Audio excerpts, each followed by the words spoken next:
और अशोक महान जैसे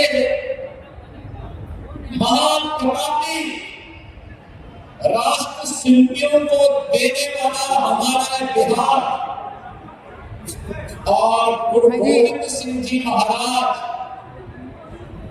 की पावन जन्मभूमि के रूप में भी हमारा यही बिहार में क्षेत्र जाना जाता है। गुरु गोविंद सिंह जी ने कहा था कि देव सिवावर मोहि ये शुभ कर्मन ते करो न करो। यानी गुरु गोविंद सिंह जी का यह अमर वाक्य आज भी हर भारतीय को एक नई प्रेरणा प्रदान करते हैं और ये यहाँ की धरती इस बात की गवाह है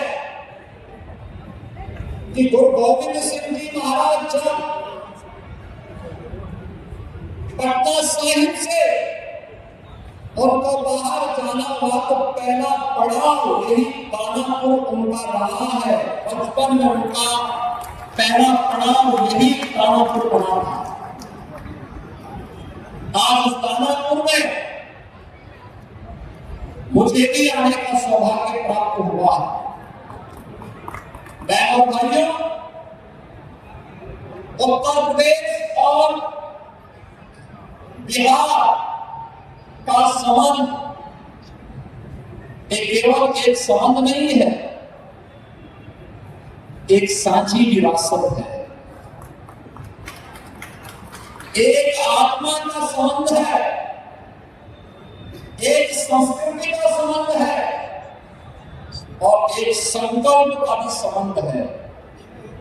यह संबंध उसी प्रकार से पूर्ण है जैसे भगवान राम और मां जानकी का संबंध अटूट है। उसी प्रकार का संबंध उत्तर प्रदेश और बिहार का है और संबंधों को मजबूती प्रदान करने के लिए से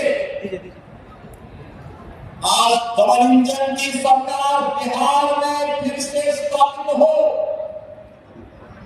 और डबल इंजन सरकार में बिहार की गति डबल स्पीड से आगे बढ़ती हुई दिखाई दे। जो कार्य पिछले 30 वर्षों में माननीय श्री नीतीश कुमार जी के नेतृत्व में डबल इंजन की एनडीए की सरकार ने करके दिखाया है, वह गति वह स्पीड इसी प्रकार से बनी रहे। इसके लिए अपने बिहार के पैरों भाइयों का आह्वान करने के लिए आज मैं यहाँ दानापुर से आह्वान करने के लिए आपके बीच में आया हूँ। पैरों भाइयों, कौन नहीं जानता 1990 से 2005 तक बिहार का जंगलराज और परिवारवाद आपने देखा होगा। कौन में लोग थे जिन्होंने बिहार की ज्ञान भूमि को, बिहार की इस आध्यात्मिक ज्ञान भूमि को परिवारवाद और अपराध की भूमि बना करके यहाँ के हमारे नौजवानों के सामने पहचान का संकट खड़ा कर दिया था। यहाँ विकास के नाम पर उस कालखंड में किस प्रकार की अराजकता फैलाई गई थी, ये किसी से छुपावा नहीं। विकास के नाम पर यहाँ पर पेशेवर गुंडे माफियाओं को सत्ता का संरक्षण 1990 से 2005 के बीच में प्रदान करके पूरे बिहार के विकास को बाधित कर दिया गया था। बिहार के नागरिकों के सामने, बिहार के नौजवानों के सामने पहचान का संकट खड़ा हो गया था।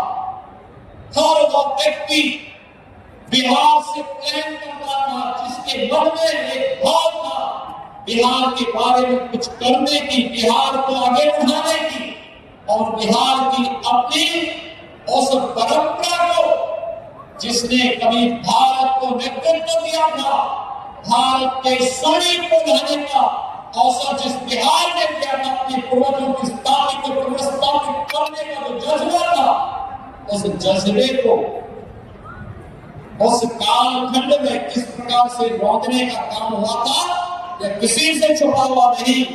और इसीलिए पिछले 20 वर्ष में बिहार को उस कलंक से मुक्त करने का काम एनडीए की सरकार ने जिस प्रभावी ढंग से किया है, आज मनोरंजन की भारतीय जनता पार्टी एनडीए की सरकार बिहार के अंदर उसको और प्रभावी ढंग से आगे बढ़ाने के लिए इस चुनाव में फिर से बिहार वासियों का आह्वान करने के लिए आई है। बहनों और भाइयों, अब बिहार में यहाँ के विकास को कोई बाधित नहीं